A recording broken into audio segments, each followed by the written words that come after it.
কে কে ওখানে? কে ওখানে? কে ওখানে?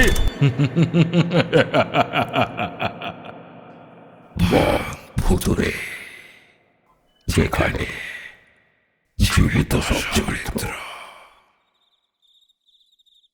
ছেঁড়া ছেঁড়া কুয়াশার ফাঁক দিয়ে পূর্ণিমার ভরাট চাঁদের আলোটা মাঝে মধ্যে এসে পড়ছে মানুষগুলোর উপর। ডিসেম্বরের কনকনে ঠান্ডা মেঘালয়ের এই খাসিয়া পাহাড়ের গায়ে বিছানো ছোট্ট জনপদটাকে অজগরের ভয়াল শীতল নাগপাশের মতো আষ্টে পৃষ্ঠে জাপটে রয়েছে। তবুও ওই রুক্ষ কঠিন ঠান্ডাকে উপেক্ষা করেই মানুষগুলো নিজেদের কাজে ব্যস্ত, যেন কুয়াশা আর অতলান্ত অন্ধকারের সাথে ষড়যন্ত্র করে কোনো এক গহীন অপরাধকে লুকোনোর চেষ্টা করছে তারা। তবুও পূর্ণিমার চাঁদের জেদ আর অবাধ্যতায় মাঝে মধ্যেই এক ঝলক করে জ্যোৎস্না এসে পড়ছে মানুষগুলোর উপর, আর তাতেই তাদের গূঢ় ষড়যন্ত্র অল্প স্বল্প ফাঁস হয়ে যাচ্ছে নির্বাক প্রকৃতির কাছে। ভালো করে লক্ষ্য করলে বোঝা যায় ওরা আদতে তিনজন, দুজন মহিলা আর একজন পুরুষ। অন্ধকারের ছদ্মবেশে তাদের বয়স বোঝা দুষ্কর। মহিলা দুজনের মধ্যে একজনের পরনে ঢিলে ঢালা একটা গাউনের মতো পোশাক। ওই মহিলাটি আর একজন পুরুষ মিলে অপর এক মহিলার অচৈতন্য দেহটা টেনে টেনে নিয়ে যাচ্ছে একটা ঘরের দিকে। অচৈতন্য মহিলাটির গড়ন রোগা পাতলা হলেও তার জ্ঞানহীন দেহটাকে টানতে বাকি দুজনকে বেশ বেগ পেতে হচ্ছে। চাঁদের এক ফালি বাঁকা রশ্মি আচমকাই এসে পড়ল অচৈতন্য মেয়েটার মুখের ওপর। রক্তে ভেসে যাচ্ছে তার নাক মুখ। তবুও নির্বিকার বাকি দুজন। তাদের শারীরিক মোচড়ে ভয় আর দ্বিধা স্পষ্ট। তারা যেন এই নারকীয় দৃশ্য গোপন করতেই ব্যস্ত। কোনো ক্রমে তারা মেয়েটার দেহটা নিয়ে আসে ঘরটার সামনে। তারপর অতি সন্তর্পণে ঘরটার দরজা খুলে ভিতরে ঢুকে যায়। এরপর কেটে যায় প্রায় মিনিট 40। তারপর আবার হালকা করে খুলে যায় ঘরের দরজাটা। তবে এইবার সে ঘর থেকে একাই বের হয়ে আসে সেই পুরুষ মানুষটা। তারপর ধীর পায়ে হেঁটে চলে যায় সামনের উপত্যকা বরাবর। উপত্যকার শেষ প্রান্তটা শটান নেমে গেছে গভীর খাদ বরাবর। ওই খাদের প্রান্তে এসে দাঁড়ায় সেই পুরুষ মানুষটা। এখানে চাঁদের জোছনায় কোনো কার্পণ্য নেই। সেই আলোয় নিচে খাদের দিকে তাকায় পুরুষটি। প্রায় 300 ফুট নিচে একটা বুনো গাছের শিকড়ে আটকে আছে একটা দেহ। দেহটা প্রাণহীন এক যুবকের।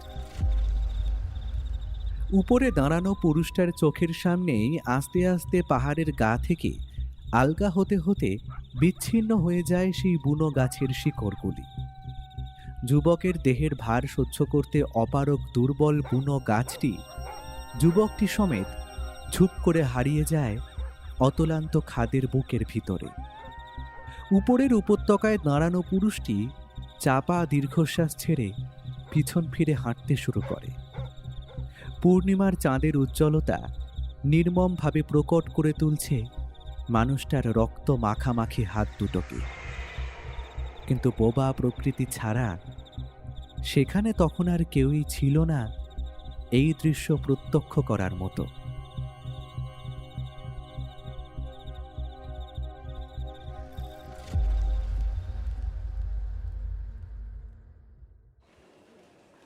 সিকিউরিটি চেকিং সেরে নিজের খেয়ালেই এয়ারপোর্ট লাউঞ্জে ঘোরাঘুরি করছিল প্রভা। মনটা বেশ ফুরফুরে। এই প্রথম একা একা বেশ দূরে কোথাও যাচ্ছে সে। মেঘেদের দেশ চেরাপুঞ্জি। সে শুনেছে সেখানের মেঘেরা শরীর ছুঁয়ে উড়ে বেড়ায়। চঞ্চলা কিশোরীদের মতো নাকি তাদের হাব ভাব। মাঝে মধ্যেই দুষ্টু প্রেমিকার মতো ঝিমিকিনি বৃষ্টিতে ভিজিয়ে দিয়ে খুনসুটিও করে। আবার কখনো অভিমানী অষ্টাদশীর মতো মুখ ভার করে ফেলে তারা। অভিমানিনীর চোখের কাজলের মতো ঘন হয়ে যায় তাদের বর্ণ। একসময় আর থাকতে না পেরে ঝরঝরিয়ে কেঁদে ওঠে তারা। শুরু হয়ে যায় মুষলধারে বৃষ্টি। এইসব ভেবেই প্রবালের মনটা অকারণেই উত্তেজনার এভারেস্ট ছুঁয়ে যাচ্ছিল বারবার। জার্নালিজম নিয়ে গ্র্যাজুয়েশন শেষ করে আপাতত সে একটা মোটামুটি অভিজাত সংবাদপত্রের অফিসে শিক্ষানবিশ হিসেবে কাজ করছে মাস কয়েক হলো। সাথে লেখাপড়াটাও চালিয়ে যাচ্ছে, তবে প্রাইভেটে। আসলে গ্র্যাজুয়েশন শেষ করার পরপরই এমন অনভিপ্রেতভাবে চাকরিটা পেয়ে যাওয়ায় সে আর দুবার ভাবেনি। আপাতত এক বিখ্যাত জার্নালিস্টের তত্ত্বাবধানে ও কাজ শিখছে। এতদিন পর্যন্ত ছোটখাটো অ্যাসাইনমেন্ট পেলেও এই প্রথম সে একটা বড় কাজের সুযোগ পেয়েছে। তাকে একা একটা এত বড় দায়িত্ব দেওয়া হয়েছে, এটা ভেবেই মনের অজান্তেই একটা গর্বের শিহরণ খেলে যাচ্ছে বারবার। ফ্লাইটের এখনো দেরি আছে দেখে সুবিধে মতো একটা চেয়ার খুঁজে সবে বসেছে প্রবাল। হঠাৎই পেছন থেকে একটা চেনা কণ্ঠস্বর ভেসে আসে। আরে ভাগনা বাবু যে, এত সাজুগুজু করে কোথায় যাওয়া হচ্ছে? হ্যাঁ, চমকে উঠে পেছন ফেরে প্রবাল। বিজন মামা।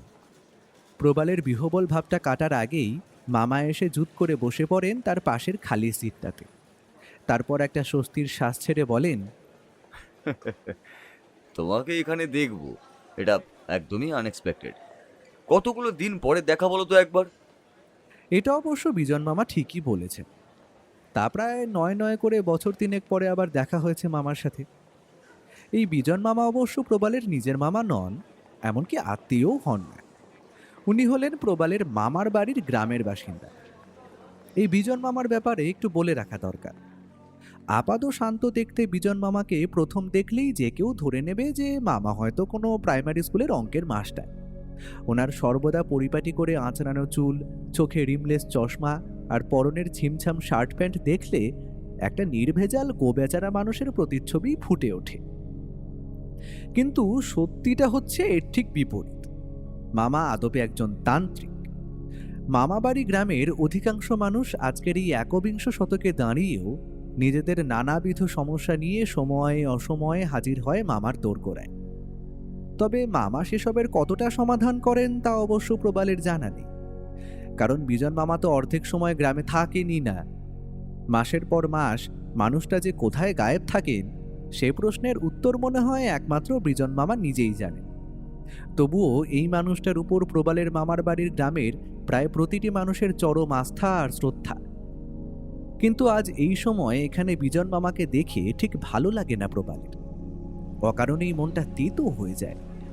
তবুও কতকটা জোর করেই মুখে একটা কৃত্রিম হাসি ফুটিয়ে প্রবাল উত্তর দেয়, এই তো গুয়াহাটি যাচ্ছি, তারপর সেখান থেকে শিলং।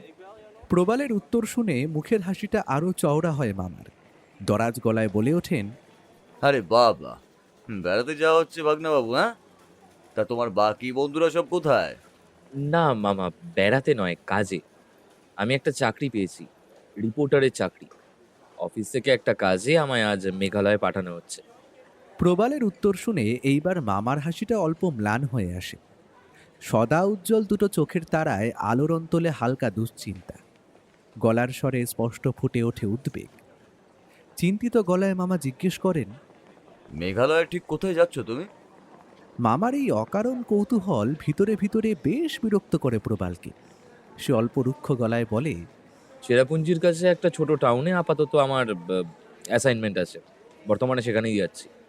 কথার উত্তরটা দিয়ে সেখান থেকে উঠে চলে যাওয়ার উপক্রম করছিল প্রবাল, কিন্তু হঠাৎই তার একটা হাত বেশ জোরেই চেপে ধরেন বিজন মামা। তারপর রীতিমতো ভয়ার্ত গলায় প্রশ্ন করেন, আমি যদি খুব ভুল না হই, তবে তুমি কি চেরাপুঞ্জির কাছে ছোট্ট এক পাহাড়ি উপত্যকায় একের পর এক মানুষ হারিয়ে যাওয়ার কেসটা কভার করতে যাচ্ছ, তাই তো? যে কেসটা কভার করতে গিয়ে মাত্র কয়েকদিন আগে তোমাদেরই অফিসের এক সহকর্মী একইভাবে নিরুদ্দেশ হয়ে গেছে। এইবার বেশ অবাক হয় প্রবাল। এত কথা মামা জানলেন কিভাবে?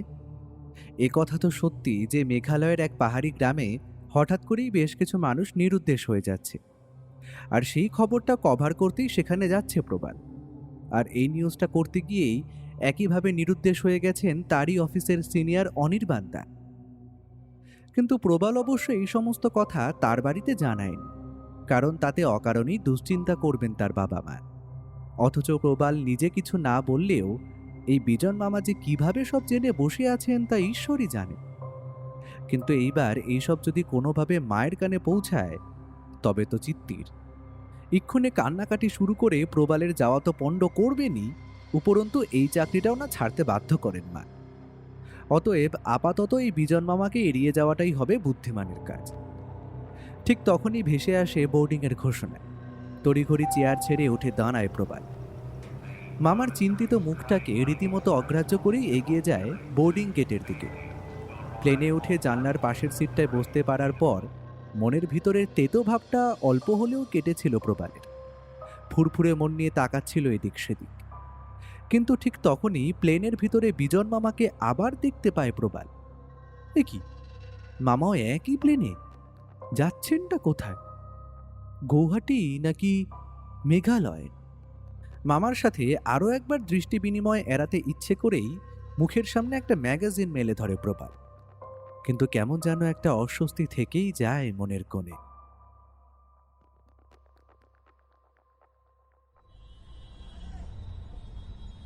গৌহাটিতে নেমে একটা ট্যাক্সি ভাড়া করে মেঘালয়ের দিকে যাত্রা শুরু করে প্রবাল। প্রবাল এর আগে বার দুই দার্জিলিং গেলেও মেঘালয় এই প্রথমবার আসলো। পাহাড় কেটে তৈরি করা চওড়া মসৃণ পথ বেয়ে এগিয়ে চলেছে প্রবালের ট্যাক্সি।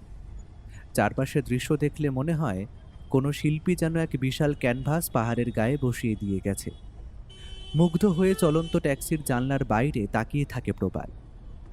শিলং শহর ছাড়িয়ে প্রায় চেরাপুঞ্জির কাছে তার নিজস্ব গন্তব্যে পৌঁছতে প্রায় সন্ধ্যা গড়িয়ে যায়। প্রবালের বলে দেওয়া ঠিকানা অনুযায়ী ট্যাক্সিটা একটা ছোট্ট বাড়ির সামনে এসে দাঁড়ায়।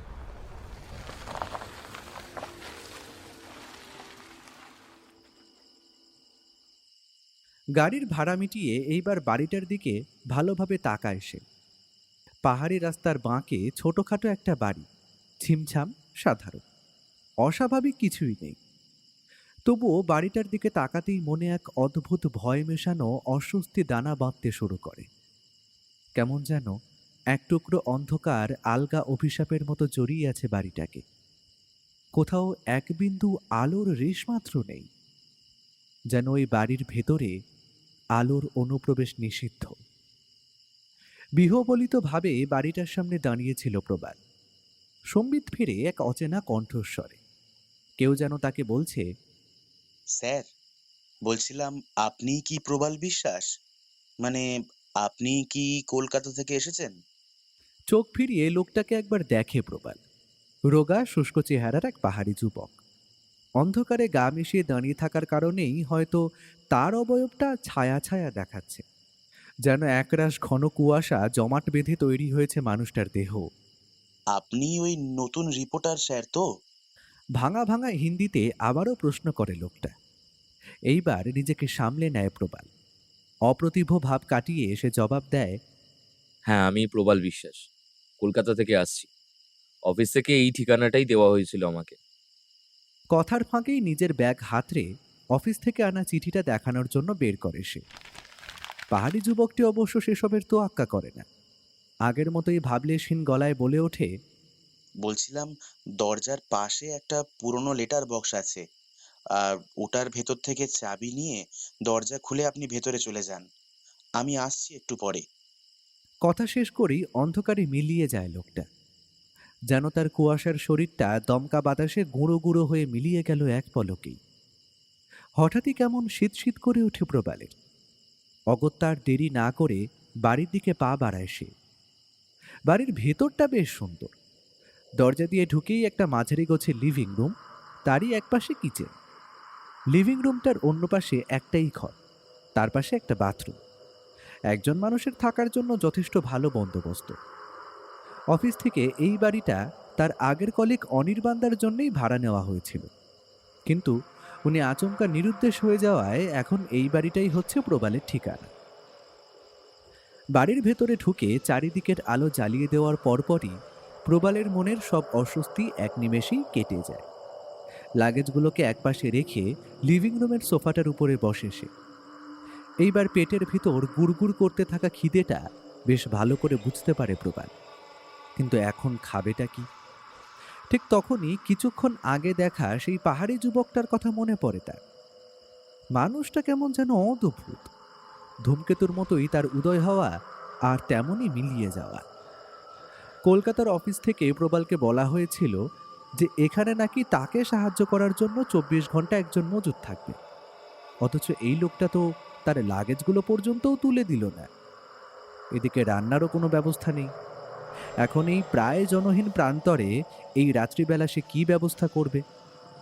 ওদিকে ক্লান্তিতে তার শরীরটাও যেন ভেঙে পড়তে চাইছে। অগত্যা কোনো উপায় না দেখে নিজের সাথে আনা শুকনো খাবার অল্প করে খেয়ে সেদিনকার মতো শুয়ে পড়বে বলে স্থির করে প্রবাল। খাওয়া শেষ করে শোয়ার ঘরে ঢুকেই পলকেই পুরো শরীরটা ভারী হয়ে আসে প্রবালের। ঘরের এক কোনায় একটা আলনা, আর সেই আলনায় ইতস্তত রাখা কয়েকটা শার্ট, প্যান্ট, পাজামা, গেঞ্জি, এমনকি খাটের পাশে পড়ে আছে একজোড়া চটি। প্রবাল বুঝতে পারে এই জিনিসগুলো হচ্ছে অনির্বাণদার। হঠাৎ দেখলে মনে হবে মানুষটা হয়তো এক্ষুনি ফিরবে তার এই ছোট্ট বাসা বাড়িটায়। অকারণেই গাটা শিরশির করে ওঠে প্রবালের।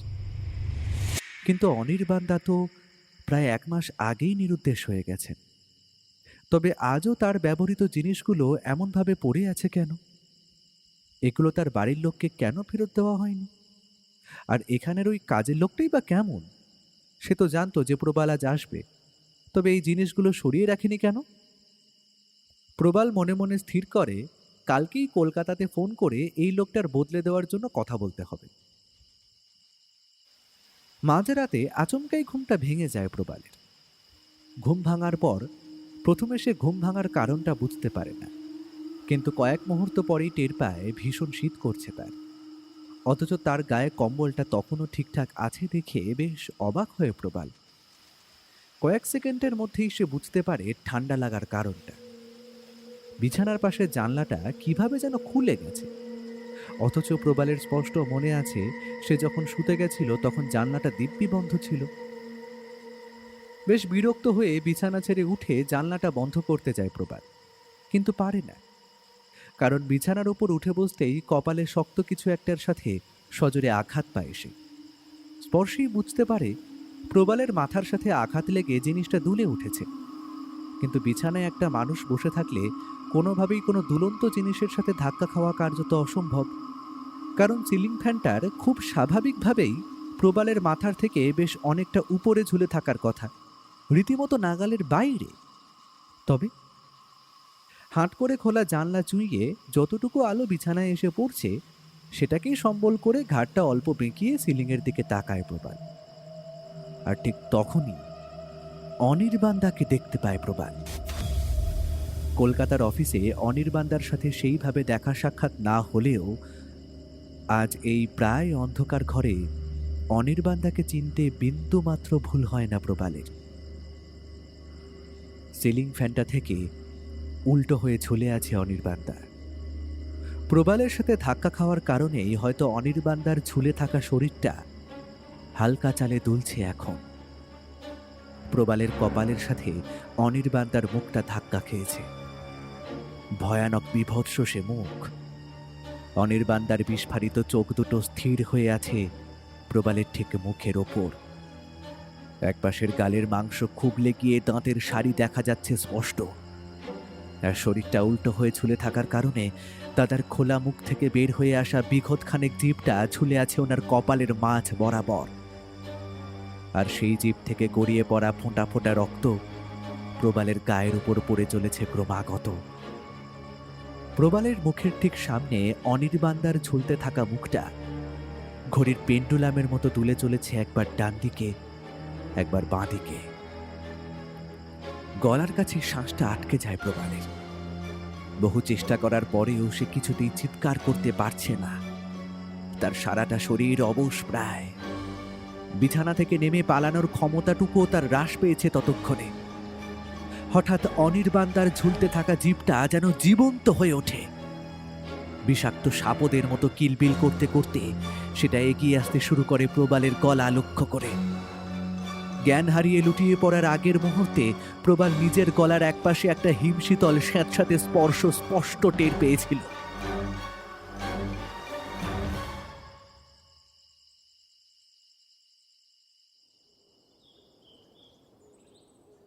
পরের দিন যখন প্রবালের ঘুম ভাঙে তখন বেশ বেলা হয়ে গেছে।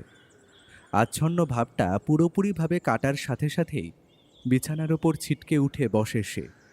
তার দৃষ্টি সরাসরি গিয়ে পড়ে সিলিংয়ের দিকে। কিন্তু কোথায় কি? অনির্বাণদার উল্টো হয়ে ঝুলে থাকা দেহ তো দূরে থাক, এই ঘরে একটা সিলিং ফ্যান পর্যন্ত নেই। ঠান্ডার জায়গা বলে হয়তো এখানে সিলিং ফ্যানের দরকার পড়ে না। আর বিছানার পাশের জানলাটাও দিব্যি বন্ধই আছে, ঠিক যেমন গত রাতে শোয়ার সময় দেখেছিল সে। তবে কি প্রবাল স্বপ্ন দেখেছে? কিন্তু এমন ভয়ঙ্কর স্বপ্নও হয়। কিন্তু এখন সারা ঘরে চোখ বুলিয়েও কোথাও কোনো অস্বাভাবিকতা খুঁজে পায় না প্রবাল। এইবার যেন ঘাম দিয়ে জ্বর ছাড়ে তার। হয়তো সারা ঘরে অনির্বাণদার ব্যবহার করা জিনিসগুলো ছড়িয়ে ছিটিয়ে আছে বলেই তার অবচেতন মনে একটা বাজে প্রভাব পড়েছিল, আর যার ফলস্বরূপ গত রাতের ওই বিদঘুটে স্বপ্ন। তড়িঘড়ি বিছানা ছেড়ে নেমে পড়ে প্রবাল। তারপর দ্রুত হাতে অনির্বাণদার জিনিসগুলো গুছিয়ে নিয়ে ভরে দেয় দেওয়ালে লাগানো ওয়ার্ড্রপটার ভিতরে। মনে মনে স্থির করে নেয় এই বাড়িতে যতদিন আছে ততদিন ওই ওয়ার্ড্রপটা সে আর কিছুতেই খুলবে না। হাতের কাজ সারতে সারতে বেশ দেরি হয়ে যায় প্রবালের। এদিকে কাজের লোকটি যথারীতি অনুপস্থিত। অগত্যা ঝটপট রেডি হয়ে বেরিয়ে পড়ে প্রবাল। দিনের আলোয় চারপাশটা দেখে দুচোখ জুড়িয়ে আসে প্রবালের। প্রকৃতি যেন দুই হাত দিয়ে সাজিয়ে দিয়েছে এই জায়গাটাকে। চারিদিকে কেবল সবুজ আর সবুজ, আর দূরে সার বেঁধে দাঁড়িয়ে আছে নীলাভ সব পাহাড়। কোনো কোনো পাহাড়ের গা বেয়ে রূপলি ফিতের মতো গড়িয়ে পড়ছে ঝর্ণা। মনটা অজান্তেই খুশি খুশি হয়ে ওঠে প্রবালের। কিছু দূর যাওয়ার পর একটা ছোট দোকান চোখে পড়ে প্রবালের। বেশ কিছু মানুষজন সেখানে বসে খাওয়া দাওয়া করছে দেখে নিজের পেটের ভেতর খিদের চঞ্চন ভাবটা টের পায় সে। গত রাত থেকে তো সেভাবে কিছুই খাওয়াই হয়নি। আগে বরং কিছু খেয়ে নেওয়া যাক, তারপর কাজে মন দেওয়া যাবে। পায়ে পায়ে গিয়ে দোকানটার ভিতরে ঢোকে প্রবাল। অপরিসর দোকানটার ঘরটার ভিতরে এদিকে সেদিকে পাতা টেবিলে বসে খাচ্ছে মানুষজন। কিন্তু তাদের খাওয়ার প্লেটের দিকে তাকিয়ে যার পর নাই অবাক হয় সে। এই সাত সকালেই প্রতিটি মানুষ দিব্যি আয়েশ করে ভাত খাচ্ছে, সাথে শাক আর বিভিন্ন সবজি সিদ্ধ। মনে মনে প্রমাদ গণে প্রবাল, তাকেও এখন এইসবই খেতে হবে নাকি? প্রবালের চিন্তা ভাবনার মাঝেই একটা পাহাড়ি মেয়ে এসে মিষ্টি হেসে প্রবালকে হিন্দিতে জিজ্ঞেস করে, স্যার কি খাবেন বলুন। আরও একবার চারপাশে খেতে থাকা মানুষগুলোর প্লেটের দিকে তাকিয়ে ইতস্তত করে প্রবাল জবাব দেয়। টোস্ট হবে আর অমলেট। প্রবালের কথা শুনে পুতুল পুতুল পাহাড়ি মেয়েটা ঘাড় তুলিয়ে বলে, হবে স্যার, আপনি বসুন, আমি এক্ষুনি এনে দিচ্ছি। একটা খালি টেবিল দেখে বসে পড়ে প্রবাল। তার মাথায় ততক্ষণে অন্য চিন্তা খেলা করছে। এখানে সে যে কাজটায় এসেছে সেটা কিভাবে শুরু করবে সেটা এতক্ষণ বুঝতে পারছিল না সে। কিন্তু এইবার প্রবাল স্থির করে যে এই মেয়েটাকে দিয়েই জিজ্ঞাসাবাদ শুরু করবে, কারণ স্থানীয় মানুষদের সাথে কথা না বললে যে এক পাও এগোনো যাবে না। অল্প কিছুক্ষণ অপেক্ষা করার পরেই খালি হয়ে যায় দোকানটা। প্রবাল তখনও টোস্টার অমলেট নিয়ে অযথা সময় নষ্ট করছিল। দোকানি মেয়েটা এইবার মনে হয় একটু অবসর পাওয়াতে আবারও প্রবালের সামনে এসে দাঁড়িয়ে জানতে চায়, স্যার চা কফি কিছু দেব? প্রবাল মনে হয় এই সুযোগটারই অপেক্ষায় ছিল, তাই তাড়াতাড়ি সাগ্রহে জবাব দেয়। হ্যাঁ, চা দিন। কিছুক্ষণের মধ্যেই কাচের গ্লাসে করে ধোঁয়া ওঠা চা নিয়ে হাজির হয় মেয়েটা। প্রবালের টেবিলে গ্লাসটা নামিয়ে রেখে জিজ্ঞেস করে, বেশ, আর কিছু? কিছু কথা ছিল ম্যাডাম, যদি আপনার আপত্তি না থাকে তবে জিজ্ঞেস করতে পারি। আর সময় নষ্ট না করে বলে প্রবাল। আহ, বলুন। মেয়েটা চাপা চাপা চোখে তখন বিস্ময়ের আনাগোনা। আমি কলকাতা থেকে আসছি একটা জরুরি বিষয় খবরাখবর করার জন্য। আমি শুনেছি আপনাদের এই জনবসতিতে গত কয়েক মাসে বেশ কিছু মানুষ নিরুদ্দেশ হয়ে গেছে। আপনি কি এই বিষয়ে কিছু জানেন? প্রবালের কথা শুনে মেয়েটার চোখে অল্প আগে যে বিষয়টা খেলা করছিল সেটা মুহূর্তেই বদলে যায় আতঙ্কে। কতকটা যেন বিহবল হয়ে সে বসে পড়ে প্রবালের মুখোমুখি একটা চেয়ার। তারপর চাপা স্বরে প্রশ্ন করে, আপনি এইসব কথা কি করে জানলেন স্যার?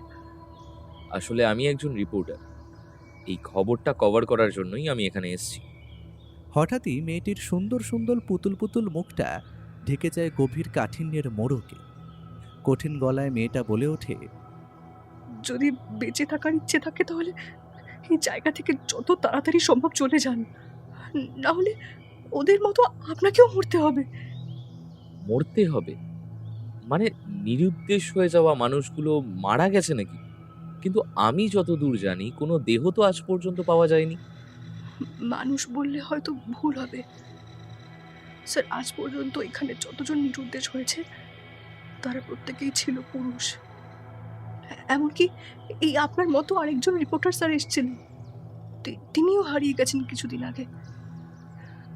কিন্তু তাদের দেহ না পাওয়া গেলেও আমরা সবাই জানি যে তারা প্রত্যেকেই আজ মৃত।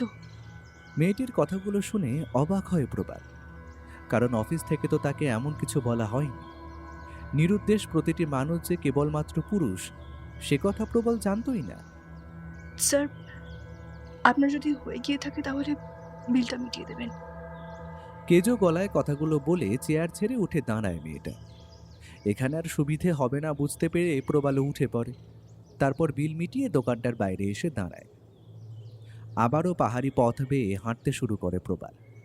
মাথায় এখন তার রাশি রাশি চিন্তা, যেগুলো নিজেদের মধ্যেই কেবল জট পাকাচ্ছে। এই অ্যাসাইনমেন্টটা হাতে পাওয়ার পর থেকে বিষয়টা নিয়ে অনেক ভেবেছিল প্রবাল। তার বদ্ধমূল ধারণা ছিল এই প্রত্যন্ত জনবিরল পাহাড়ি এলাকায় হয়তো কোনো অপচক্র তাদের আস্তানা গেড়ে বসেছে, হয়তো অর্গান সাপ্লাই বা ওই ধরনের কোনো দুষ্টচক্র, আর তারাই একে একে তুলে নিয়ে যাচ্ছে পাহাড়ি লোকগুলোকে। কিন্তু তাই যদি হতো তবে তারা শুধুমাত্র পুরুষ মানুষদের তুলে নিয়ে যাবে কেন? বরং এই জায়গায় মেয়েদেরই রাস্তাঘাটে বেশি দেখা যায়, তাদেরকে তুলে নিয়ে যাওয়াটা তো অনেক বেশি সহজ। তবে শুধুমাত্র পুরুষ মানুষরা নিরুদ্দেশ হয়েছে কেন? তাছাড়া ওই দোকানে মেয়েটি বলল যে ওদের বিশ্বাস হারিয়ে যাওয়া লোকগুলো নাকি আর বেঁচে নেই। তবে কি অনির্বাণ আজ মৃত? সেই জন্যেই কি কাল রাতে অনির্বাণদার অমন বিভৎস রূপ দেখতে পেয়েছিল প্রবাল? তবে কি ওটা নিছক স্বপ্ন ছিল না? কিন্তু ওই রকম ভয়ানকভাবে কি মেরেছে অনির্বাণদাকে? না, আর ভাবতে পারে না প্রবাল। এইভাবে অকারণ উত্তেজিত হয়ে পড়লে কোনো কাজই হবে না। একটা সামান্য পাহাড়ি মেয়ে কি বলল সেটাকে সত্যি বলে এখনই ধরে নিলে তো চলবে না। তার চেয়ে বরং যে কজন মানুষ হারিয়ে গেছে তাদের একটা লিস্ট বানিয়ে তাদের বাড়িতে খোঁজ খবর করলে কাজ কিছুটা এগোবে, আর সেই লিস্ট পাওয়া যাবে পুলিশ স্টেশনে। সুতরাং সেদিকেই এগোতে শুরু করে প্রবাল।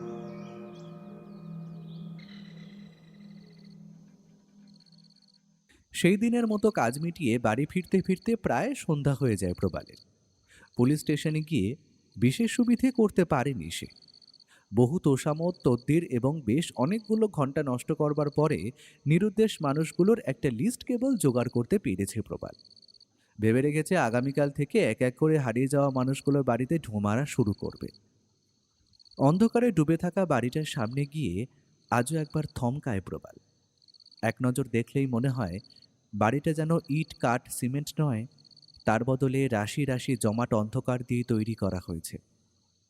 বাড়িটার শরীরে চাঁদের আলোর একটা বিন্দু এসে পড়ার যেন অধিকার নেই। অন্ধকারে মোবাইলটা জ্বালিয়ে সবেমাত্র তালাটা খুলেছে প্রবাল। ঠিক তখনই একদম তার পেছন থেকে ভেসে আসে একটা পুরুষালী কণ্ঠস্বর। সাব, আপনি চাবিটা নিয়ে চলে গেছিলেন, তাই আমি ঢুকতে পারিনি ভেতরে। সেই কখন থেকে আপনার জন্য অপেক্ষা করে আছি। চমকে উঠে পেছন ফিরতেই গত সন্ধ্যায় দেখা সেই পাহাড়ি যুবকটাকে দেখতে পায় প্রবাল। আর তাকে দেখতে পেতেই একরাশ বিরক্তি আর রাগে মনটা ভরে ওঠে ওর। রুক্ষ গলায় বলে, আরে লাট সাহেব যে, আপনি যে আজ আসবেন সেটা তো আমার জানা ছিল না, তাই চাবি রেখে যাইনি। আমি তো ভাবছিলাম এখানে রান্না বান্নাও আমাকেই করে খেতে হবে। প্রবালের রুক্ষতায় লোকটা যেন একটু লজ্জিত হয়। মিনমিন করে বলে, আসলে কাল আমার মেয়েটার শরীরটা খুব খারাপ ছিল সাব, তাই তাড়াতাড়ি করে চলে গেছিলাম। ক্ষমা করে দিন আজকের মতো। আজ আমি এক্ষুনি আপনার ডিনার রেডি করে দেবো। লোকটার কথার মাঝেই দরজা খুলে ভেতরে ঢুকে আলোটা জ্বেলে দিয়েছে প্রবাল। লোকটাও ততক্ষণে ভিতরে ঢুকে পড়েছে। তারপর তড়িঘড়ি কিচেনের দিকে এগোতে এগোতে এসে প্রশ্ন করে, এখন চায়ের সঙ্গে আর কিছু খাবেন স্যার? আজ না জানি কেন মাথাটা ধরেছিল প্রবালের, কিছু খেতে ইচ্ছে করছিল না। সে জবাব দেয়, না, এখন শুধু চাটাই করো, তবে ডিনারটা তাড়াতাড়ি করে দিলে ভালো হয়। শরীরটা বিশেষ ভালো লাগছে না, খেয়ে দিয়ে শুয়ে পড়বো ভাবছি। এরপর আর লোকটার সাথে বিশেষ কথা হয় না। বেশ কিছুক্ষণ পরে প্রবালের শোয়ার ঘরের দরজায় এসে লোকটা দাঁড়ায়। তারপর বলে, সাব, ডিনার রেডি। আপনি তাহলে সময় মতো খেয়ে নেবেন। আমি এখন বাড়ি যাই। লোকটার কথায় কেমন একটা সন্ত্রস্ত ভাব, যেন এই বাড়িটা ছেড়ে যেতে পারলেই স্বস্তি হয় তার। ঘড়ির দিকে তাকায় প্রবাল। মাত্র 8টা বাজছে। এক্ষুনি তো খেতে ইচ্ছে করছে না। অগত্যা বিছানা ছেড়ে নেমে সে বলে, ঠিক আছে, আমি সময় মতো খেয়ে নেবো, তুমি চলে যেতে পারো। লোকটা যেন এই আদেশের অপেক্ষাতেই ছিল। প্রবালের কথা শেষ হওয়া মাত্র তাড়াতাড়ি দরজার দিকে এগোয় সে। তারপর হঠাৎ কি যেন মনে পড়ায় একবার থমকে দাঁড়ায়। তারপর প্রবালের দিকে ফিরে ইতস্ততভাবে বলে, সাহাব, বলছিলাম কি, আহ, আপনার বিছানার পাশের ওই জানলাটা রাতের বেলা খুলবেন না যেন। আর আপনার ঘরের লাগোয়া যে ব্যালকনিটা আছে, ওটাতে কিন্তু কোনো মতেই যাবেন না। আসলে এই বাড়ির প্রায় পাশেই একটা কবরখানা আছে। জায়গাটা খুব একটা ভালো না। আমি আগের সাহাবকেও মানা করতাম রাতের বেলা ওই ব্যালকনিতে যাতে না যায়, কিন্তু কিন্তু উনি তো আমার কথা শুনতেনই না। তারপর দেখুন, মানুষটা কেমন হারিয়ে গেল। কথাগুলো শেষ করে আবার দরজার দিকে হাঁটা দেয় লোকটা। লোকটার কথাগুলো শুনে থমকে যায় প্রবাল। কি বলল লোকটা? কবরখানাটা খারাপ মানে? লোকটা ততক্ষণে দরজা খুলে বাইরে বের হয়ে গেছে। হঠাৎ একটা কথা মনে পড়ায় কিছুটা গলা তুলেই প্রশ্নটা করে প্রবাল। আরে তোমার নামটাই তো জানা হয়নি, কি নাম তোমার? আমার নাম লাচিত। কথাটার উত্তর দিয়েই যেন বাইরের অন্ধকারে মিশে যায় লোকটা। সেই রাত্রের খাওয়া সেরে ব্রাশ করার সময় ব্যাপারটা খেয়াল করে প্রবাল। বেসিনের সামনে ছোট আয়নাটা দিয়ে নিজের গলার দিকে নজর যেতেই থমকায় সে। গলার একপাশে কিছুটা জায়গা লাল হয়ে আছে। অবাক হয়ে সেখানে আঙুল ছোঁয়াতেই ব্যথাও টের পায়। কাল রাতে কিছু কামড়েছে নাকি? নিজের মনেই কথাগুলো বিড়বিড় করে সে। কিন্তু গত রাতের কথা মনে আসতেই এক অদেখা ভয় বিদ্যুৎ লতার মতো এঁকে বেঁকে ছড়িয়ে পড়তে শুরু করে প্রবালের শিরা উপশিরা বেয়ে। সে বিদঘুটে স্বপ্ন, অনির্বাণদার বীভৎসভাবে বিকৃত মুখ, আর সেই অদ্ভুতভাবে উল্টো হয়ে ঝুলে থাকা জিভটা যেন হঠাৎই জীবন্ত হয়ে উঠে ছুটে এসেছিল প্রবালের গলা। হঠাৎই বিদ্যুৎ স্পৃষ্টের মতো ছিটকে ওঠে প্রবাল। অনির্বাণদার ওই বীভৎস জিভটা তার গলা ঠিক এই জায়গাটাই ছুঁয়েছিল না, যেখানটা আজকে লাল হয়ে আছে। তার মানে কি ওটা স্বপ্ন ছিল না? বাস্তবেই অনির্বাণদা তার ঘরে এসেছিল গত রাতে। কিন্তু তা কেমন করে সম্ভব? তবে কি অনির্বাণদা সত্যিই মৃত? মনে দুশ্চিন্তা মেশা আতঙ্ক নিয়েই বিছানায় শুয়ে পড়ে প্রবাল। এই ছোট পাহাড়ি জনপদটায় যে কি হচ্ছে কিছুই সে বুঝতে পারছে না। বিগত বেশ কিছু মাস ধরে নিরুদ্দেশ হওয়া মানুষগুলো অনির্বাণদা পর্যন্ত সকলেই কি আদপেই মৃত নাকি জীবিত? যদি জীবিতই হয় তাহলে তাদের মধ্যে কেউ আজ পর্যন্ত নিজের পরিবারের সাথে যোগাযোগ করছে না কেন? এমন কোথায় আছে তারা? তাদের কি বন্দি করে রাখা হয়েছে? কিন্তু এই প্রায় জনহীন প্রান্তরে এমন কোন গোপন স্থান আছে যেখানে তাদের আটকে রাখা সম্ভব? নাকি তাদের অন্য কোথাও পাচার করে দেওয়া হয়েছে? আর যদি প্রবাল ধরেও নেয় যে তারা মৃত, তবে তাদের দেহগুলো সব কোথায়?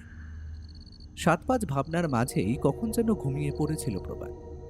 কিন্তু আজকেও মাঝরাতে ঘুমটা ভেঙে যায় ওর। সেই গত রাতের মতো হঠাৎই ভীষণ শীত করায় আজও ঘুমটা ভেঙেছে। চোখ খুলতেই আজও প্রবাল দেখে তার বিছানার পাশের জানলাটা দুহাট করে খোলা। চাঁদের স্নিগ্ধ জ্যোৎস্না জানলা বেয়ে এসে ভিজিয়ে দিচ্ছে বিছানা।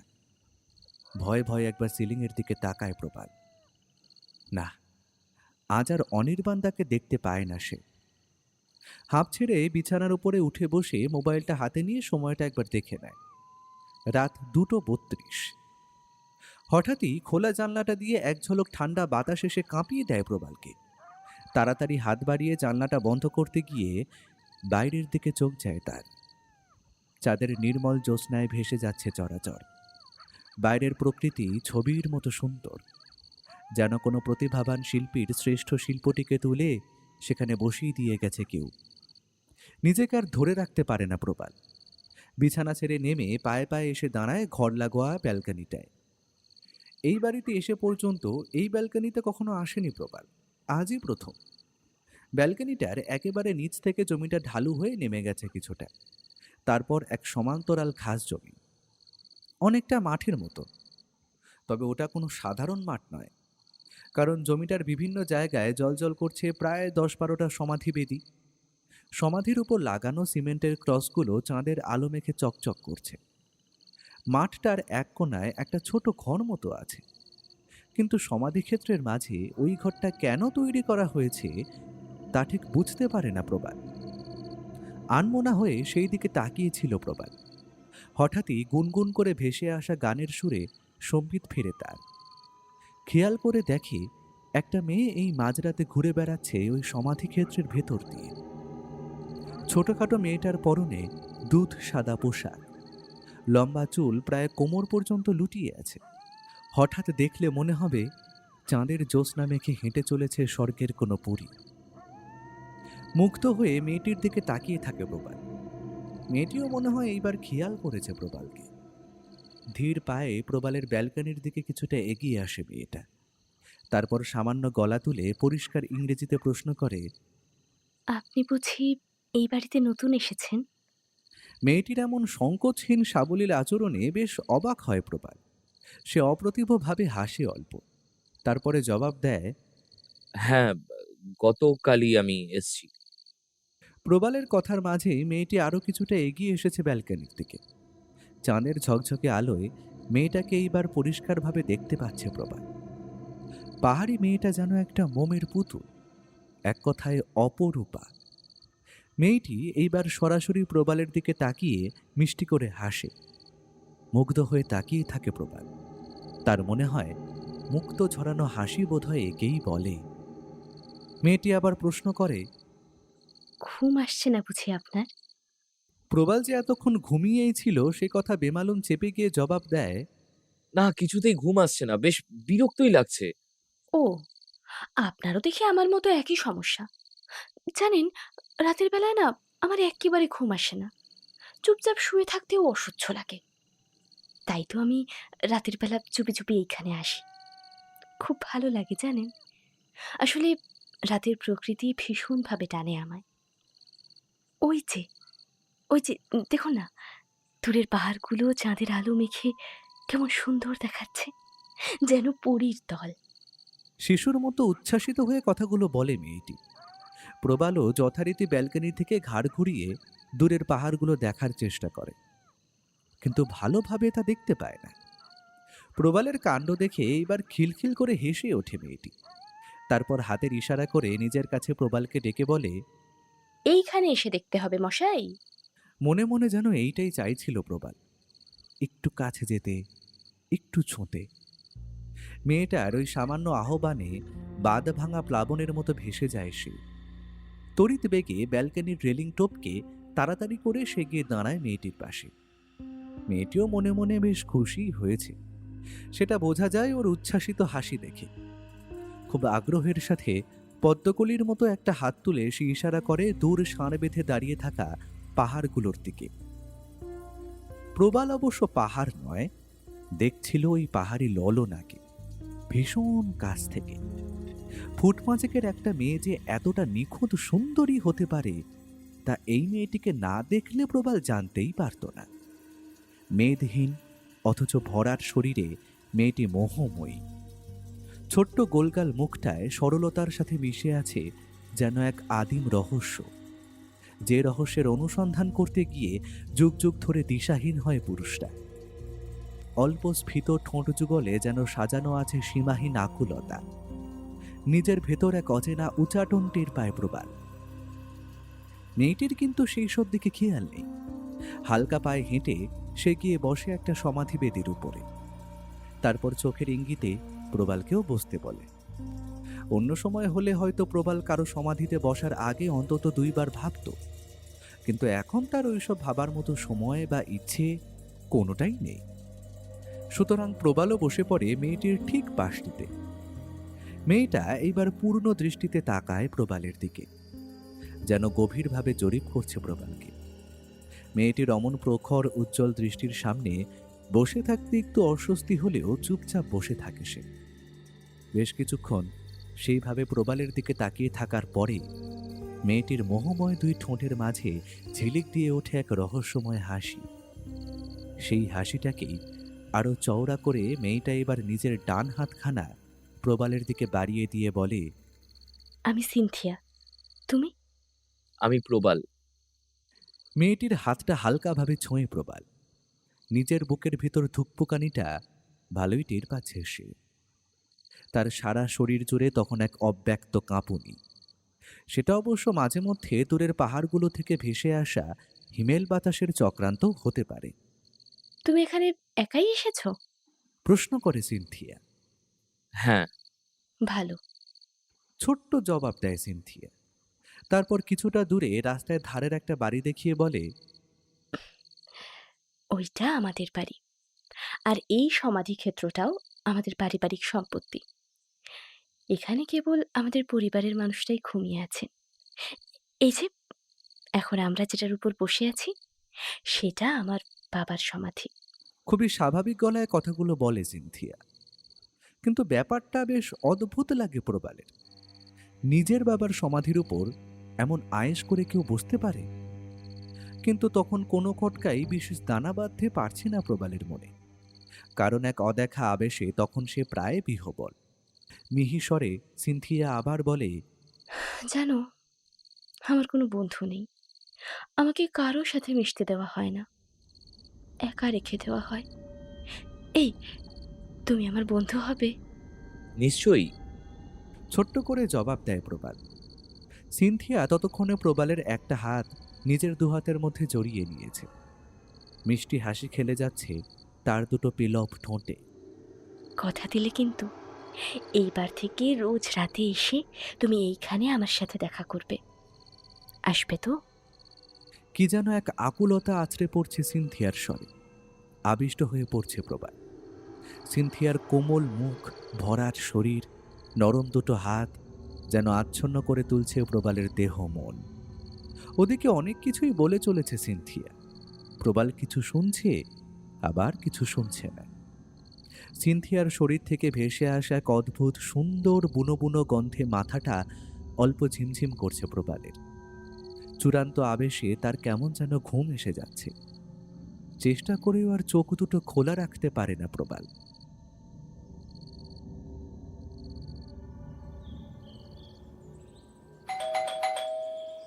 পরের দিন সকালে কলিং বেলের জোরালো শব্দে ঘুমটা ভাঙে প্রবালের। তাড়াহুড়ো করে বিছানা ছেড়ে গিয়ে দরজাটা খুলতেই লাচিতকে দেখতে পায় প্রবাল। দরজাটা খোলার পরে কিছুটা সময় নিয়ে ভালো করে তাকে জরিপ করার পর উদ্বিগ্ন গলায় লাচিত প্রশ্ন করে, স্যার, আপনি ঠিক আছেন তো? প্রবাল প্রশ্নটা শুনে বেশ অবাক হলেও সে ছোট করে জবাব দেয়, ঠিক থাকবো না কেন?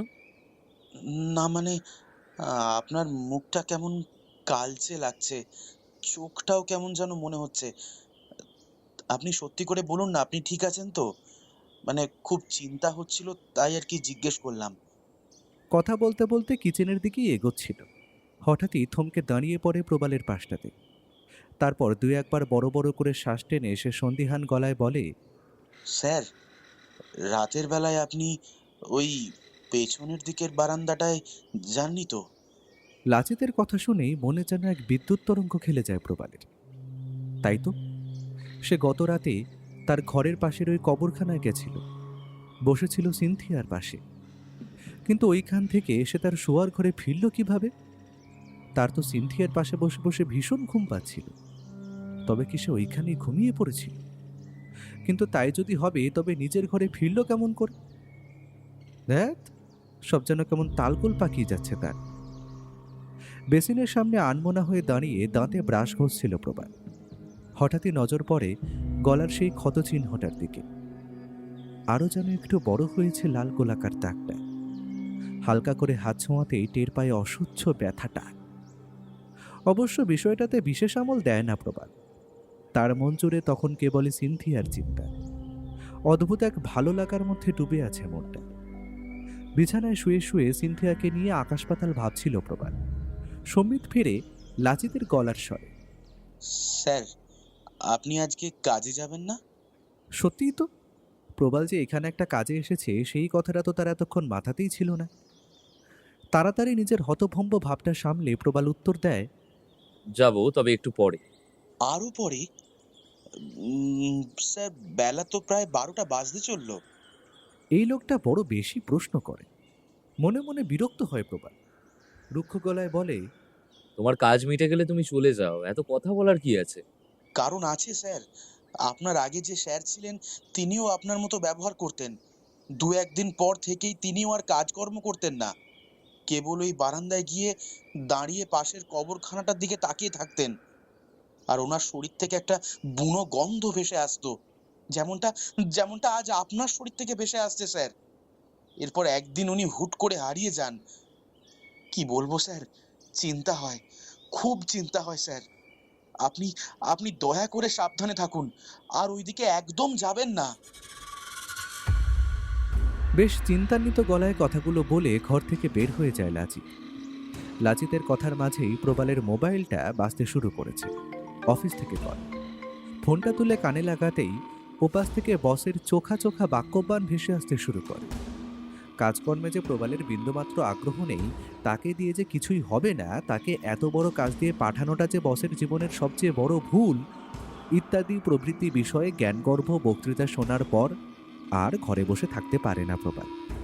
অনিচ্ছা সত্ত্বেও বাড়ি থেকে বের হয় সে। পাহাড়ি রাস্তা বেয়ে কিছু দূর এগোনোর পরেই পেছন দিক থেকে নিজের নাম কানে ভেসে আসতেই থমকে দাঁড়ায় প্রবাল। পেছন ফিরে দেখতে পায় বিজন মামা হেঁটে আসছে। কিন্তু মামা এখানে কি করছেন? গৌহাটি থেকে মামাও তার মানে এখানেই এসেছেন। কিন্তু এখানে মামার কি দরকার? অজানা কারণেই মামাকে দেখার সাথে সাথেই মনটা বিরক্তিতে ভরে যায় প্রবালের। মামা কাছে আসতে কষ্ট করে অল্প হাসে প্রবাল, অথচ মামার মুখে কিন্তু হাসি নেই। ভ্রু কুঁচকে গম্ভীর মুখ করে প্রবালের দিকে তাকিয়ে থাকেন বিজন মামা। তারপর ভীষণ চিন্তান্বিত গলায় বলে ওঠেন, তোমার নিয়তিতে শেষ পর্যন্ত এটাই ছিল? মামার বলা কথাগুলোর মানে ঠিকমতো বুঝতে পারে না প্রবাল। অবাক হয়ে এসে জিজ্ঞেস করে, মানে নিয়তি কিসের? অফিস থেকে আমায় এখানে পাঠিয়েছে, বেড়াতে আসিনি। কিন্তু আপনি এখানে কি করছেন? কোনো কাজে এসেছেন বলে তো মনে হয় না। শেষের দিকে কথাগুলো বেশ ব্যঙ্গাত্মক স্বরেই বলল প্রবাল। কিন্তু প্রবালের কথা শ্লেষ বিন্দুমাত্র গায়ে না মেখে মামা একই রকম গম্ভীর গলাতেই বললেন, তা এখানে আছো কোথায়? হোটেল বা সেরকম কিছু তো এখানে তেমন একটা নেই। হোটেল না, অফিস থেকে একটা ছোট বাড়ির ব্যবস্থা করে দেওয়া হয়েছে, সেখানেই আছি। প্রবাল খেয়াল করে তার কথা শেষ হওয়ার আগেই যেন চমকে ওঠেন মামা। তারপর আকুলভাবে জিজ্ঞেস করেন, বাড়িটার পাশে কি কোনো কবরখানা আছে? মামা কেমন করে জানলেন সে কথা? বিস্মিত হয়ে সম্মতিসূচক ঘাড় হেলায় প্রবাল। সাথে সাথে যেন আরো গম্ভীর আর কঠিন হয়ে যায় মামার মুখ। ওনার দৃষ্টি তখন প্রবালের গলার সেই ক্ষতটার উপর স্থির।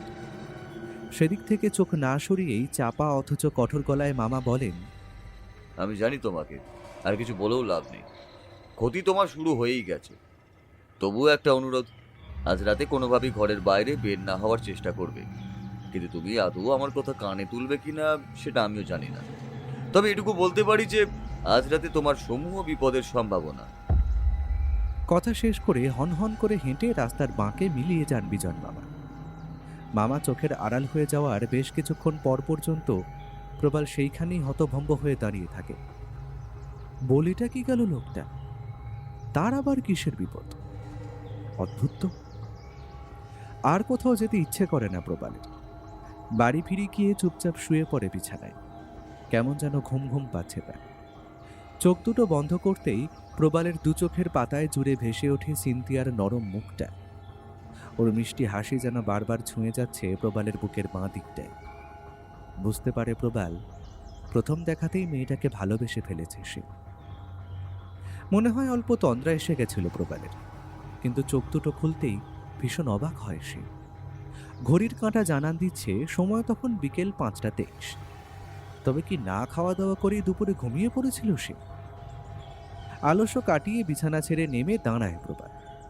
শেষ বিকেলের স্নিগ্ধ রোদে ঘরের পাশের সবুজ সমাধিক্ষেত্রটা দেখাচ্ছে ভারী মায়াময়। পায়ে পায়ে সে বারান্দায় গিয়ে দাঁড়ায়। বাতাসে তখন এক অদ্ভুত শীতলতা, শরীর যেন জড়িয়ে যাচ্ছে। হঠাৎই এক মহিলাকে সেখানে দেখতে পায় প্রবাল।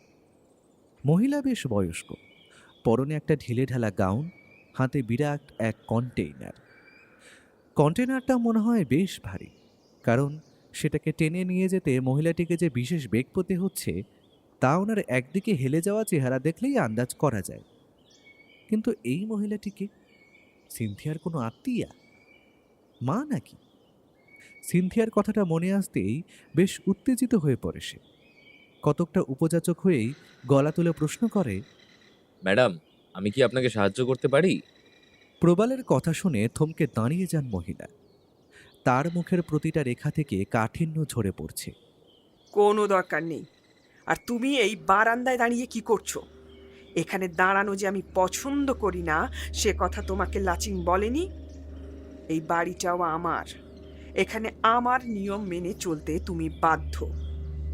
এক্ষুনি নিজের ঘরে চলে যাও, না হলে তোমার অফিসে ফোন করে আমি কমপ্লেন করব। বলবো তুমি এই বাড়িতে এসে থেকে অসভ্যতা করছো। মহিলার থেকে এমন ব্যবহার আদপেও আশা করেনি প্রবাল। অপমানে তখন তার সারাটা মুখ লাল হয়ে উঠেছে। আর দ্বিরুক্তি না করে চুপচাপ নিজের ঘরের দিকে চলে যায় সে। তারপর বিছানার পাশের জানলা দিয়ে খুব সন্তর্পণে উঁকি দেয় বাইরের দিকে। প্রবাল লক্ষ্য করে দেখে মহিলাটা ওই কন্টেনারটা টেনে টেনে নিয়ে গিয়ে হাজির হয় সমাধিক্ষেত্রের একপাশে দাঁড়িয়ে থাকা সেই ঘরটার সামনে। তারপর ঘরটার বিরাট কাঠের দরজাটা খুলে অদৃশ্য হয়ে যায় ঘরটার ভিতরে। তেতো মনে বিছানায় গায়ে এলিয়ে দেয় প্রবাল। হচ্ছেটা কি এখানে? কি আছে ওই সমাধিক্ষেত্রে? লাজিত ওই দিকে যেতে বারণ করে। তারপর আজ দুপুরে বিজন মামা বললেন এখানে নাকি তার সমূহ বিপদ, আর এখন ওই বৃদ্ধা অকারণেই অসভ্যতা করলেন প্রবালের সাথে। কিন্তু কেন? কাল মাঝরাতে তো সে দিব্যি গেছিল ওই কবরস্থানে। সিনথিয়াও তো কোনো ভয় ডর ছাড়াই ঘুরে বেড়ায় ওখানে। তবে এরা সবাই মিলে বারণ করছে কেন? কি এমন আছে ওই সমাধিক্ষেত্রটায়? 7-5 ভাবনার মাঝেই পাশের সমাধিক্ষেত্র থেকে একটা ধাতব আওয়াজ ভেসে আসায় আবার জানলা দিয়ে উঁকি দেয় প্রবাল। এতক্ষণে অন্ধকার নেমে এসেছে যদিও, কিন্তু সমাধিক্ষেত্রে জ্বলতে থাকা ঘোলাটে আলোগুলোর দৌলতে মোটামুটি দেখা যাচ্ছে চারপাশ। মহিলা এবার বের হয়ে এসেছেন ওই ঘর থেকে, হাতে সেই কন্টেইনার। তবে এখন যে ওটা খালি সেটা বুঝতে বিন্দুমাত্র অসুবিধা হয় না প্রবালের। নিঃশব্দে বিছানা ছেড়ে নেমে অন্ধকারে মিশে বারান্দায় এসে দাঁড়ায় সে। তারপর গুঁড়ি মেরে বসে বারান্দার রেলিংয়ের ফাঁক দিয়ে লক্ষ্য করতে থাকে মহিলাকে। যথাসম্ভব দ্রুত হাঁটার চেষ্টা করছেন বৃদ্ধা। কিন্তু এ কি? মহিলার সেই ঢিলে ঢালা গাউনে এত রক্তের ছোপ আসলো কোথা থেকে? রক্তে প্রায় ভেসে যাচ্ছে ওনার পরনের হালকা রঙের গাউনটা। ভীষণভাবে চমকে যায় প্রবাল। কি এমন করেছেন উনি এই ঘরটার ভিতরে? আস্তে আস্তে মহিলার সমাধিক্ষেত্র ছেড়ে সামনের রাস্তায় মিলিয়ে যান। প্রবালও এইবার বারান্দা ছেড়ে এসে ঘরে ঢোকে। মাথায় তখন তার এক বিদঘুরে সন্দেহ মুখে দিচ্ছে। এইখানে একের পর এক নিরুদ্দেশ হয়ে যাওয়া মানুষগুলোর পেছনে ওই মহিলার হাত নেই তো? ওই ঘরটার ভিতরে কি রহস্য ঘনিয়ে আছে? আচ্ছা, বিজন মামা আবার এইসবের সাথে জড়িয়ে নেই তো? তাই হয়তো আজ দুপুরে প্রবালকে ভয় দেখিয়ে এখান থেকে সরাতে চাইছিলেন। অনির্বাণদা কি এদের কার্যকলাপ ধরে ফেলেছিল? তাই কি অনির্বাণদাকে সরিয়ে দেওয়া হয়েছিল? এই বৃদ্ধাই কি তবে খুন করেছিলেন অনির্বাণদাকে? ঘড়ির দিকে নজর পড়তেই সম্বিত ফেরে প্রবালের। রাত প্রায় 9:30 বেজে গেছে। তার মানে লাচিত মহারাজ আজ বিকেলেও ডুব দিয়ে গেলেন। লাচিতের কথা মনে আসতেই প্রবালের খেয়াল হলো আজ সারাটা দিন সে প্রায় কিছুই খায়, অথচ এখনো তার এতটুকুও খিদে পায়নি। বেজার মুখ করে আবার শুয়ে পড়ে প্রবাল। এখনো বেশ কিছু ঘন্টার অপেক্ষা। তারপর সে দেখা পাবে সিনথিয়া, যার জন্য আজ সারাটা দিন প্রতিটা মুহূর্ত সে অপেক্ষা করে আছে। রাত প্রায় 1:30। গত রাতের মতো আজও বারান্দার রেলিং টপকে পাশের ঘাস জমিতে নামে প্রবাল। সিনথিয়া এখনো আসে, পায়ে পায়ে সমাধিগুলোর দিকে এগোয় সে। সমাধিক্ষেত্রের নিষ্প্রভ আলোগুলোকে মলিন করে ঝকঝকে চাঁদ উঠেছে আকাশের বুকে। চারপাশে অদ্ভুত এক নিস্তব্ধতা, যেন পৃথিবী থেকে বিচ্ছিন্ন কোনো জায়গায় সম্পূর্ণ একাকী দাঁড়িয়ে আছে প্রবাল। এক অচেনা অস্বস্তি যেন ঘিরে ধরে প্রবালকে। হঠাৎই নিজের নামটা শুনতে পেয়ে সতর্ক হয় প্রবাল। না, এটা তো সিনথিয়ার গলা নয়। এই শর্ত কোনো পুরুষ মানুষের। কান পেতে অল্প সময় শোনে প্রবাল, আর তারপরেই বুঝতে পারে কোনো একটা পুরুষ নয়, একসাথে অনেকগুলো মানুষ যেন বহু দূর থেকে ডাকছে প্রবালকে। কিন্তু কারা ডাকছে? প্রবাল। আর সবচেয়ে বড় কথা, কোথা থেকে ডাকছে তারা? এই লয়ে একঘেয়ে ডাকটা মৌমাছির গুনগুনানির মতো শোনাচ্ছে অনেকটা। শব্দের সূত্র ধরে কিছু দূর এগোতেই প্রবাল বুঝতে পারে ডাকটা ভেসে আসছে এই সমাধিক্ষেত্রের শেষ প্রান্ত থেকে, যেখানে এই সমান্তরাল জমিটা শেষ হয়ে শুরু হয়েছে এক গভীর খাদের। পায়ে পায়ে সেদিকেই এগোয় প্রবাল, যেন কোনো অদৃশ্য চুম্বক তাকে টেনে নিয়ে যাচ্ছে ওই খাতটার দিকে। খাতটার বেশ কিছুটা কাছে যেতেই আবার অনির্বাণ তাকে দেখতে পায় প্রবাল। সেদিন রাতের মতোই বিভৎস চেহারা অনির্বাণ তার, কিন্তু আজ সে সোজা হয়ে দাঁড়িয়ে আছে খাদের একেবারে কিনারা বরাবর। অনির্বাণদার ঘাটটা মনে হয় মুচকে ভেঙে গেছে, না হলে কোনো স্বাভাবিক মানুষের মাথা অমন বিশ্রীভাবে তার নিজেরই ডান কাঁধের উপর হেলে থাকতে পারে না। অনির্বাণদার মুখ থেকে আজ ওর বিঘত খানেক লম্বা জিভটা ঝুলে আছে, আর সেটা থেকে গড়িয়ে পড়ছে রক্ত। প্রবালের মনে হয় অনির্বাণদা যেন তাকে কিছু বলতে চাইছে, কিন্তু জিভটা মুখের বাইরে ঝুলে থাকার জন্য মনে হয় পারছে না। হঠাৎ একটা রক্তাক্ত হাত তুলে নিজের গলার দিকে ইঙ্গিত করে অনির্বাণদা। প্রবাল খেয়াল করে দাদার গলায় একটা রক্তাক্ত গোলাকার ক্ষত। বিদ্যুৎ চমকের মতো প্রবালের মনে পড়ে কতকটা এমনই ক্ষত তার গলাতেও আছে। প্রবালের পা দুটো ভীষণভাবে কাঁপতে শুরু করেছে এইবার, যেন এক্ষুনি পড়ে যাবে। মাত্র কয়েক মুহূর্ত পরেই সিনথিয়ার অতি স্বাভাবিক স্বর কানে যেতে কিছুটা বিস্মিত হয়েই চোখ খুলে প্রবাল। সত্যিই তো, কোথায় অনির্বাণদা? ভোজবাজির মতো যেন উবে গেছে সে। খাদের কিনারাটা এখন পুরোপুরি খালি। প্রবালের বিহবল ভাব দেখে খিলখিল করে হেসে ওঠে সিনথিয়া। তারপর এগিয়ে এসে প্রবালের একটা হাত ধরে হালকা টান দিয়ে বলে, ও কিছু না। নতুন নতুন পাহাড়ে আসলে মানুষ এমন অনেক কিছুই দেখে, অল্পতেই এত ভয় পেলে চলে নাকি? এসো, আমরা ওই দিকটায় গিয়ে বরং বসি। আস্তে আস্তে আবার স্বাভাবিক হতে শুরু করেছে প্রবাল। আবার সেই ঘোর লাগানো ভালো লাগা, সেই নেশা জাগানো আদিমতা, এইসব পেয়ে বসতে শুরু করেছে প্রবালের মনে। সিনথিয়া আজও গতকালের সেই সমাধি বেদিটার উপর গিয়ে বসে। দেখা দেখি প্রবালও তাই করে। সিনথিয়া এবার নরম হাতে প্রবালের চুলগুলো এলোমেলো করে দিয়ে বলে, মাই ব্রেভ বয়, ভয় পাওয়ার মতো কিচ্ছু হয়নি। এই তো, আমি তোমার পাশেই আছি, ছুঁয়ে দেখো আমায়। চূড়ান্ত আবেগে সিনথিয়াকে নিজের বুকের সাথে মিশিয়ে নেয় প্রবাল। এই মেয়েকে ছাড়া সে যে আর বাঁচবে না, এই সার সত্যটা তার এতক্ষণে বোঝা হয়ে গেছে। সিনথিয়ার শরীর থেকে ভেসে আসা সেই বুনো বুনো পারফিউমের গন্ধে যেন চোখ বুজে আসতে চাইছে প্রবালের। জোর করে নিজের চোখ দুটো খোলে প্রবাল, আর খুলতেই অল্প দূরে অন্ধকার গায়ে মেখে দাঁড়িয়ে থাকা সেই ঘরটার দিকে চোখ যায় প্রবালের। সাথে সাথে আজ বিকেলে দেখা সেই বয়স্ক মহিলার কথা মনে পড়ে যাওয়ায় সে নরম স্বরে সিনথিয়াকে প্রশ্ন করে, আজ বিকেলে এক মহিলাকে দেখলাম এইখানে, উনি তোমার কেউ হন? আচমকাই বিদ্যুৎ স্পৃষ্টের মতো কেঁপে উঠে নিজেকে প্রবালের বুক থেকে আলাদা করে নেয় সিনথিয়া। তার সুন্দর মুখটায় তখন প্রবল কাঠিন্য, ক্রোধে বেঁকে গেছে ঠোঁটের কোণা। হিস হিস করে সে জিজ্ঞেস করে, কেন? সে তোমাকে কিছু বলেছে নাকি আমার ব্যাপারে? সিনথিয়ার এমন আচমকা পরিবর্তনে বেশ ঘাবড়ে যায় প্রবাল। কয়েকবার ঢোক গিলে গড়গড় করে বলতে শুরু করে বিকেলের সব ঘটনা। এমনকি সে মহিলার গাউনে রক্ত লেগে থাকার বিষয়টা বলতেও ভোলে না সে। প্রবালের কথা শুনতে শুনতেই সিনথিয়ার মুখের কাঠিন্য মুছে আবার ফিরে আসে তার স্বাভাবিকত্ব। ক্রোধে বঙ্কিম হয়ে থাকা ঠোঁট দুটো এখন আবার আদিম রহস্যে মোড়া কামনার আধার। প্রবালের কথা শেষ হতেই সেই চূড়ান্ত মোহময় ঠোঁট দুটোকে অল্প মুচড়ে এক অদ্ভুত সুন্দর ভঙ্গি করে সে বলে, ওটা আমার দিদি। জানো, ওরা একদম ভালো না। সারাটা দিন আমাকে একটা অন্ধকার ঘরে আটকে রেখে দেয়। তাই তো গভীর রাতে ও যখন ঘুমিয়ে পড়ে তখন আমি চুপি চুপি বের হয়ে আসি। তোমাকে আটকে রাখে কেন? বিস্ময়ে ঝরে পড়ে প্রবালের গলাবে। ও অমনি খারাপ।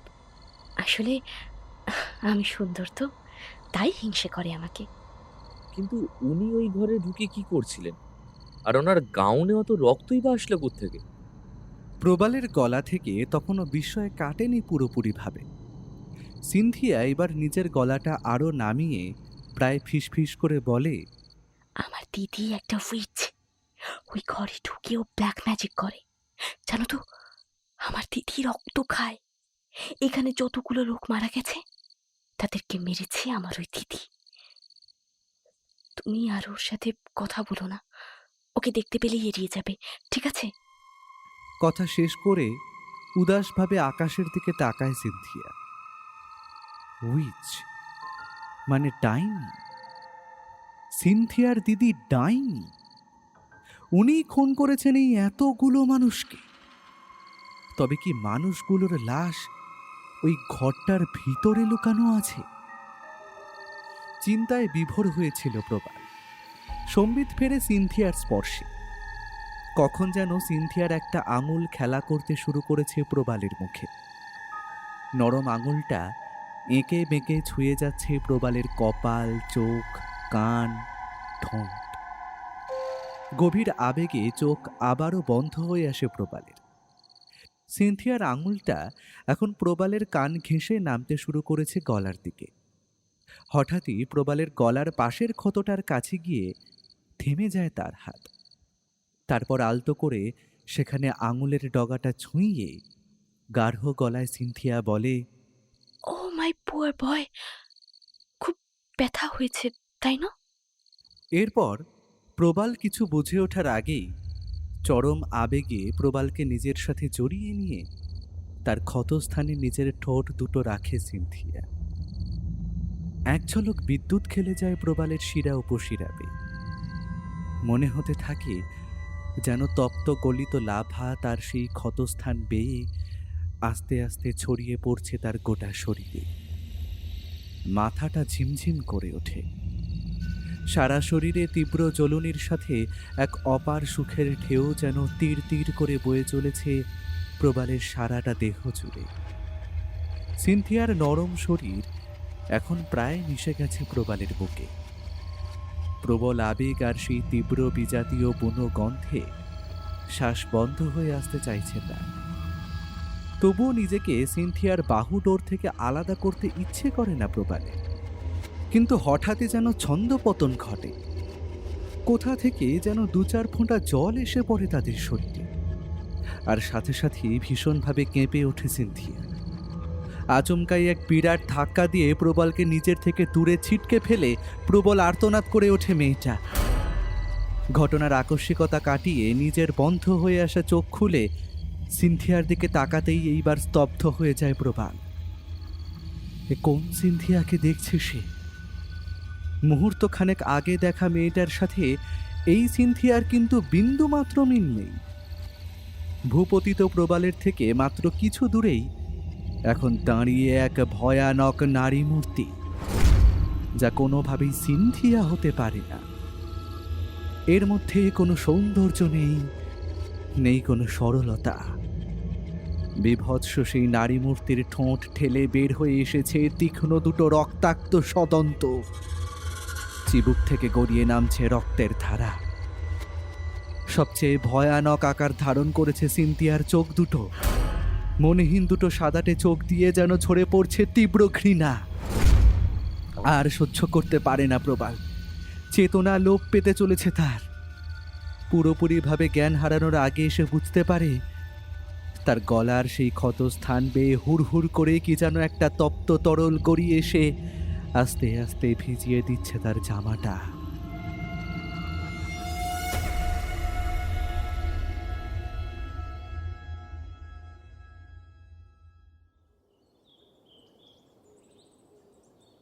ভালোভাবে জ্ঞান হওয়ার পরে সে প্রথমেই দেখতে পায় বিজন মামাকে।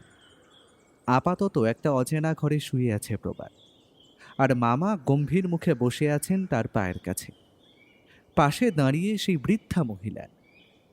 প্রবালের জ্ঞান ফিরেছে দেখে তিনি আশ্বস্ত মুখে কি যেন বিড়বিড় করে বুকে ক্রস এঁকে নিলেন। হতভম্ব প্রবাল যে কিছুই বুঝতে পারছে না সেটা আন্দাজ করে কথা শুরু করলেন বিজন মামা নিজে। প্রবাল, সিনথিয়া কোনো মানুষ নয়। ও মারা গেছে আজ থেকে প্রায় 30 বছর আগে। আত্মহত্যা করেছিল মেয়েটা। গলায় ফাঁস দিয়ে নিজের জীবন নিয়েছিল সিনথিয়া। স্বাভাবিকভাবেই ওর দেহ যাবতীয় নিয়ম মেনে ওই সমাধি ক্ষেত্রেই কবর দেওয়া হয়। কিন্তু মাসখানেক পরে এক সকালে আশ্চর্যজনকভাবে সিনথিয়ার দেহটিকে আবার পাওয়া যায় তার সমাধি বেদির উপরে। কিভাবে তার দেহ মাটির তলা থেকে উপরে আসলো তা কেউই বলতে পারে না। কিন্তু সবচেয়ে আশ্চর্যের বিষয় ছিল মাসখানেক চলে গেলেও সামান্যতম পচন পর্যন্ত দেখা যায়নি সিনথিয়ার দেহে। স্বাভাবিকভাবেই তখন ওর দিদি মানে এই মারিয়া চূড়ান্ত আতঙ্কিত হয়ে যোগাযোগ করে স্থানীয় চার্চের ফাদারের সাথে। ফাদার কিন্তু সিনথিয়ার দেহ দেখেই তখনই বিষয়টির নারকীয়তা আন্দাজ করেছিলেন। এক্ষেত্রে বলে রাখা উচিত, সিনথিয়া কিন্তু স্বাভাবিক ছিল না।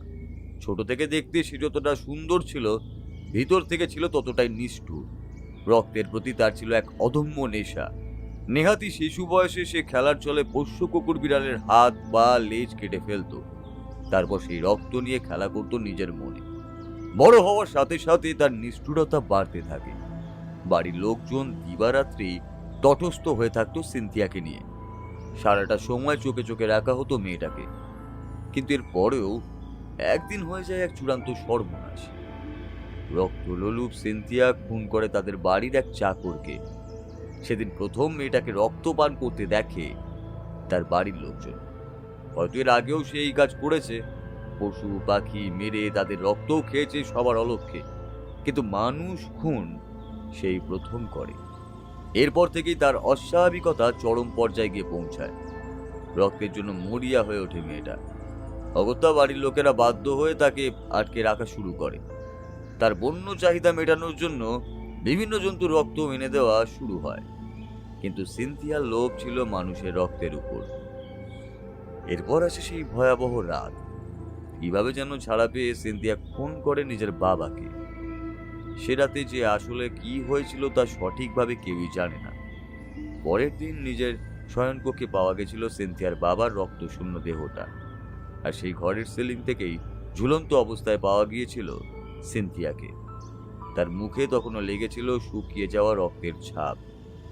সিনথিয়ার অবিকৃত মৃতদেহ যখন মাসখানেক পরে কবরের বাইরে পাওয়া যায়, তখনই ফাদার বুঝতে পেরেছিলেন যে সিনথিয়া শয়তানে পরিণত হয়েছে। রক্তের নেশা তার কাটেনি এখনো। সেই সময় ফাদার আবার নতুন করে সিনথিয়াকে কবরস্থ করেন, কিন্তু মাটির তলায় না। কবরস্থানের এক কোনায় একটা ঘরে সম্পূর্ণ একাকী রাখা হয় সিনথিয়াকে। তার দুষ্টু আত্মাকে আটক করে রাখা হয় কফিনের মধ্যে। কথাগুলো একটানা বলে অল্প চুপ করে বিজন মামা। তারপর আবার বলতে শুরু করে। তুমি হয়তো জানো না, আমার কলেজ জীবন কেটেছিল শিলংয়ে। এই মারিয়া ছিল আমার সহপাঠী। লেখাপড়ার পাঠ চুকে যাওয়ার পরেও কিন্তু আমাদের যোগাযোগ ছিল। সিনথিয়ার ব্যাপারে সবকিছুই আমি তার মুখেই শুনেছিলাম। এরপর বহু বছর নিরুপদ্রবেই কেটে যায়, কিন্তু আবার সমস্যা দেখা দেয় বছরখানেক আগে।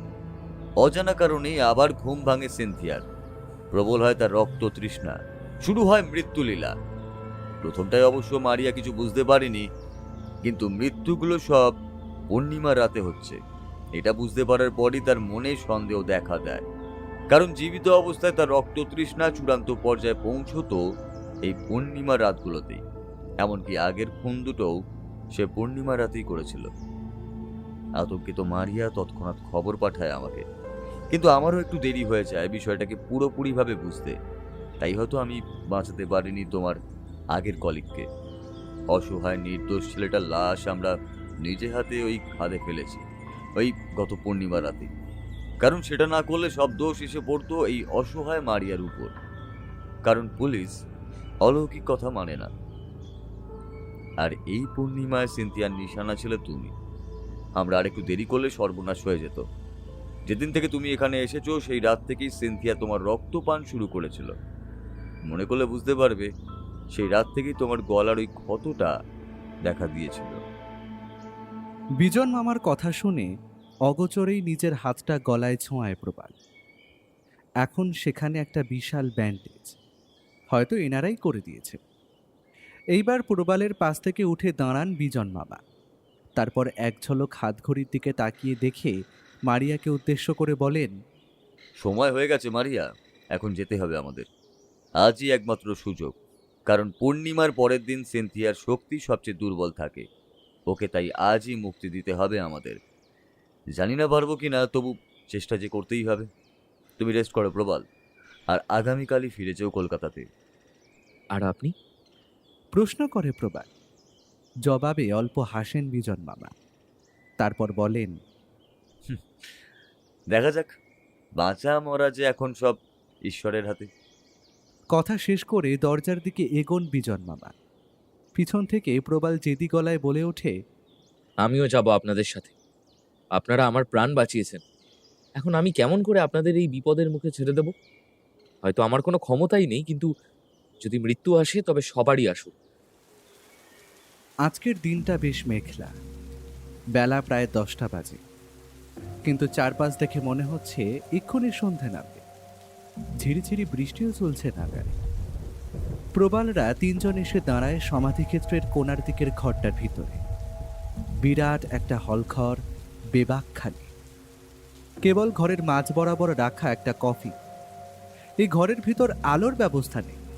কেবল উপরের স্কাইলাইট চুঁইয়ে যেটুকু আলো আসছে তাতে ঘরটা কেমন যেন ঝাপসা হয়ে গেছে।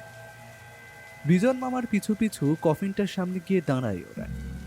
প্রবাল লক্ষ্য করে মারিয়া একটা ক্রস হাতে নিয়ে বিড়বিড় করে কিসব যেন বলে চলেছেন। ওই রকম একটা রূপোর ক্রস প্রবালকেও দিয়েছেন বিজন মামা। মুহূর্তকাল কফিনটার দিকে স্থির হয়ে তাকিয়ে থাকার পর একটানে সেটার ডালাটা খুলে ফেলেন মামা। সাথে সাথেই চমকে যায় প্রবাল। কফিনের ভিতরে শুয়ে আছে সিনথিয়া। তার সারাটা শরীরে মৃত্যুর কাঠিন্য বিন্দু মাত্র থাবা বসাতে পারে, যেন ঘুমাচ্ছে মেয়েটা।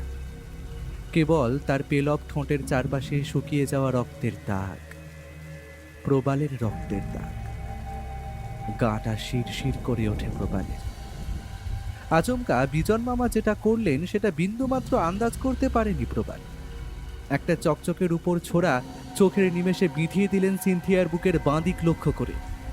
সাথে সাথেই এক কান ফাটানো চিৎকার বের হয়ে আসলো সিনথিয়ার মৃতদেহের মুখ থেকে।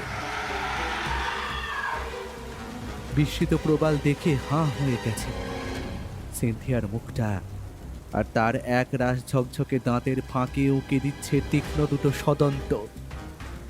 কিন্তু প্রবালের বিস্ময়ের আরো বাকি ছিল।